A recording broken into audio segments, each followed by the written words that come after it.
رحمت اللہ تعالی علیہ جنہ دا 198 ہجری دے اندر وصال ہویا. آپ جس وقت حدیث سناندے ہوندے سی نا آپ لوگوں کو کہندے سی لوگو چپ کر جاؤ، اے محدثین نے یہ ادب سکھے کتوں؟ یعنی مصطفیٰ جان رحمت صلی اللہ علیہ وسلم دی ذات دی جدو گل آندی ہے، آپ دی ادب دی جدو گل آندی ہے نا پھر عشق نال بولیا جاتا ہے. آپ کہندے لوگو جس وقت سرکار دو عالم صلی اللہ علیہ وسلم دی حدیث سنائی جائے تسا خاموشی دے نال سنو، کیونکہ سرکار دو عالم صلی اللہ علیہ وسلم دا ادب قرآن نے سکھایا ہے. اور یہ آیت پڑھی فرمایا یا ایھا الذین آمنوا لا ترفعوا اصواتکم فوق صوت النبی، فرمایا اے ایمان والیو اپنی آواز نو نبی دی آواز تے بلند نہ کرو. ولا تجہروا لہ بالقول کجہر بعضکم لبعض ان تحبط اعمالکم وانتم لا تشعرون، اور ایک دوسرے نو جویں تسی بلند آواز نال پکار دیو انج پکارو نہیں، انج نہ ہوئے کہ تواڈے عمل ضائع ہو جائے تو تانوں خبر نہ ہوئے. فرمایا اگرچہ سرکار دا ظاہری طور تے وصال ہو گیا ہے لیکن سرکار دی حدیث بھی سرکار دا فرمان بھی اسے ضمناً تعظیم دا حقدار ہے. اور جدوں سرکار دی حدیث سنی جاوے خاموشی دے نال توجہ دے نال سنی جاوے. تو میرے عزیز میرے محترم اے محدثین جنہاں نے کتاباں لکھیاں، اور امام بخاری رحمۃ اللہ علیہ خود لکھدے نے، آپ لکھدے نے میں بخاری شریف دے اندر 6000 تو زیادہ احادیث لکھیاں نے. ذرا قابل توجہ بات کہ ادب مصطفیٰ صلی اللہ علیہ وسلم سب کچھ ہے، اگر ادب نہیں تو سب کچھ ضائع. مصطفیٰ جان رحمت صلی اللہ علیہ وسلم دے فرامین دا عمل اتنا اور اتنا ادب اینا محدثین نے کیتا. آپ فرماتے نے لوگو میں 6000 تو زائد بخاری شریف دے اندر میں احادیث لکھیاں. اچھا یہ یاد رکھا جے امام بخاری رحمۃ اللہ علیہ نے 1 لاکھ تو زائد احادیث یاد سکیاں، ٹھیک ہے. اور بخاری شریف کے اندر تقریباً 7000 کے لگ بھگ احادیث پاک موجود ہے جو امام بخاری نے اپنی کتاب کے اندر لکھی. اس تو علاوہ آپ دی اور بھی کتاباں نے، الادب المفرد آپ دی کتاب ہے، اور تاریخ کبیر آپ دی کتاب ہے جنہ دے اندر آپ نے احادیث مبارکہ لکھیاں نے. لیکن جو درجہ بخاری شریف تا ہے جس انداز نال امام بخاری رحمۃ اللہ تعالی علیہ نے احادیث تا اس مجموعے نو اکٹھا کیتا وہ کمال ہے. بلکہ آپ دی سیرت دے اندر یہ بات ملتی ہے کہ امام بخاری رحمۃ اللہ تعالی علیہ آپ ایک شخص کو حدیث پاک لین واسطے گئے، تو اس بندے دے کول جدوں پہنچے نا تو ان دیکھیا کہ وہ بندہ نا اپنے گھوڑے نو نا خالی جھولی ایں کردا پیا وہ اگے. اج بھی اسی اپنے جانور نو بلاونا ہوئے تو جھولی کر دی کہ انہوں پتہ لگے کہ کوئی شے آ تے میں آن کے کھا لواں. امام بخاری دیکھتے ہوئے اس بندے نو کہ یہ کی کر رہا، انہیں ایں کر کے جھولی پھیلائی، گھوڑا چل کے وہ کول آیا، اس بندے نے جھولی چھڑ دیتی، جھولی کھالی. آپ نے فرمایا جڑا بندہ اپنے جانور نو دھوکھا دے سکتا ہے مینوں حدیث اندر بھی دھوکھا دے سکتا ہے. اللہ اکبر، اتنی احتیاط امام بخاری رحمۃ اللہ تعالی علیہ نے فرمائی. خیر امام بخاری رحمۃ اللہ علیہ فرماتے لوگوں 6000 تو زیادہ احادیث میں اپنی بخاری دے اندر لکھی، لیکن جدوں بھی میں حدیث لین واسطے گیا کہ فلاں بندے کو فلانی حدیث ہے، آپ فرماندے میں غسل کر کے کپڑے نئے پہن کے جانا سی. اللہ اکبر، یہ ادب حدیث رسول صلی اللہ علیہ وسلم دا ادب.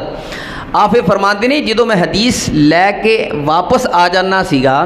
پھر جنی دیر تک اس حدیث دی صحت دے اوتے مینوں اعتبار نہیں سی ہوندا، یعنی درمیان دے اندر راویاں دے اگر کوئی اختلاف ہے تو اگر وہ اختلاف نہیں سی ہوندا میں سمجھ جانا کہ حدیث صحیح ہے بالکل. مثلا بعض دفعہ ایک مثال دے کے سمجھانا، تسی 200 بندہ بیٹھے ہو میرے کو مثال تو یا 100 یا 10 بندے بیٹھے ہو، سب نے میرے کو ایک حدیث پاک سنی،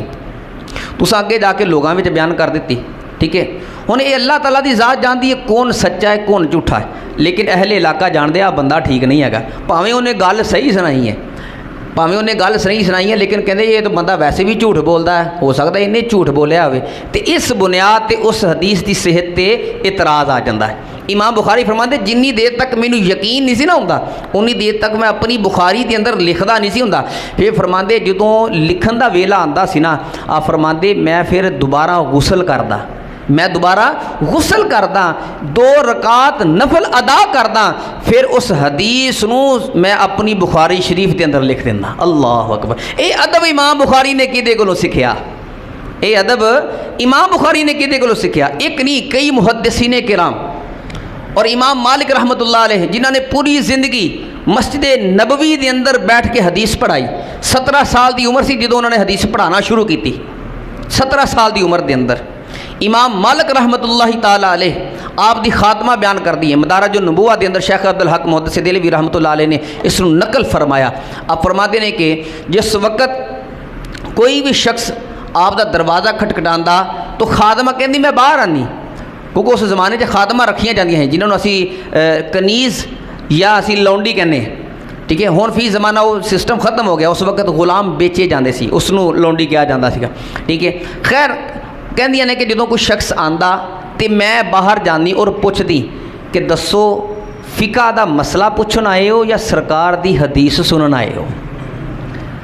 فقہ دا مسئلہ پوچھن آئے ہو یا سرکار دی حدیث سنن آئے ہو؟ تو اگر وہ بندہ کہندا نا کہ فقہ دا مسئلہ پوچھن آیا اجی میں نماز روزہ زکات دے مسئلے مسائل نے،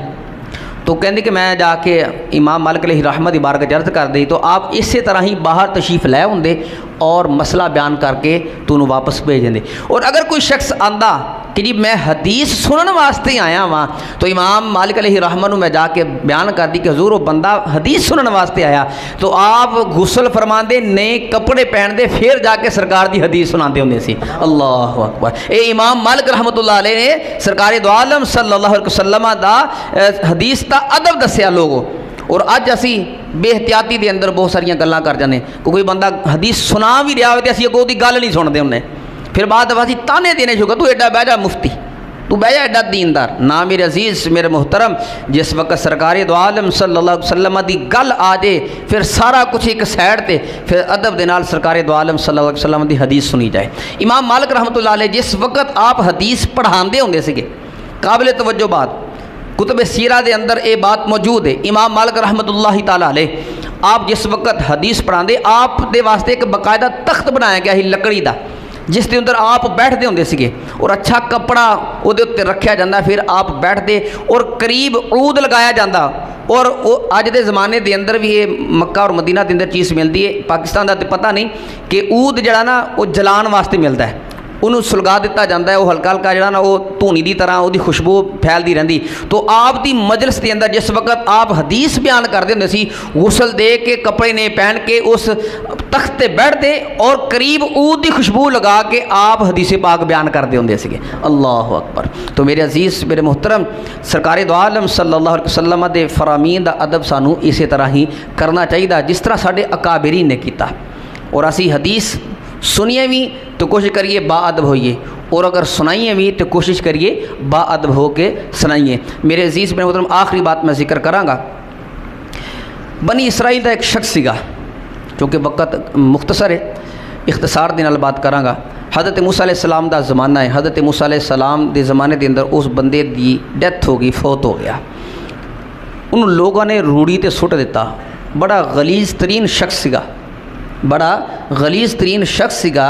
انہوں لوگوں نے روڑی تے سٹ دیتا۔ ادھر اللہ تعالیٰ دے نال جدوں حضرت موسیٰ علیہ السلام ہم کلام ہوئے نا، تو اللہ تعالیٰ نے فرمایا پیارے کلیم فلاں روڑی دے اتے نا میرا ایک پیارا بندہ فوت ہو گیا ہے، جہاں انہوں غسل دے، انہوں کفن پہنا، او دا جنازہ پڑھ اور او دی تدفین کر۔ حضرت موسیٰ علیہ السلام نے چونکہ اللہ دا حکم ہویا، آپ اتھوں نکلے اور اس مقام تے پہنچے جتھے اللہ نے حکم دیتا، دیکھا کہ یہ شخص تے بنی اسرائیل دا بڑا فاسق و فاجر ہے، بڑا گناہگار شخص ہے، لیکن خیر اللہ دا حکم سیگا، اللہ دے حکم دے تحت آپ نے غسل دیتا، کفن دیتا، جنازہ پڑھایا اور تدفین فرمائی۔ جس وقت تدفین ہو گئی، اللہ دی بارگاہ دے اندر دوبارہ عرض گزار ہوندے، یا اللہ یہ بنی اسرائیل دا بڑا ہی گناہگار شخص سیگا، انہیں کوئی ایسا گناہ نہیں جڑا نہ کیتا ہوئے، لیکن یا اللہ یہ دی بخشش دا سما، اسے بخشش دی وجہ کی بنی ہے۔ اللہ تعالیٰ نے فرمایا پیارے موسیٰ، ایک دن انہیں تورات شریف کھولی، تورات شریف دے اندر میرے محبوب دا نام آیا، اللہ اکبر، اور اس نے میرے محبوب دے نام نو چومیا، چم کے میرے محبوب تے درود پڑھیا، مینوں اے دا اے عمل بڑا ہی پسند آیا ہے۔ اس سرکار دے نام دی تعظیم دی برکت دے نال اگر ایک گناہگار شخص دی بخشش ہو سکتی ہے، پھر تساں میں اگر سرکار دا کلمہ بھی پڑھیے تو سرکار دا ادب بھی کریے تو یقیناً ساری بھی بخشش ہو جائے گی۔ اللہ تعالیٰ جو کچھ میں بیان کیتا ہے سن اپنی بارگاہ دے اندر قبول فرمائے، جہڑیاں گلاں عمل دے اعتبار نال ملیاں مینوں تانوں اودے تے عمل پر ہون دی توفیق عطا فرمائے۔ وآخر دعوانا ان الحمد للہ رب العالمین۔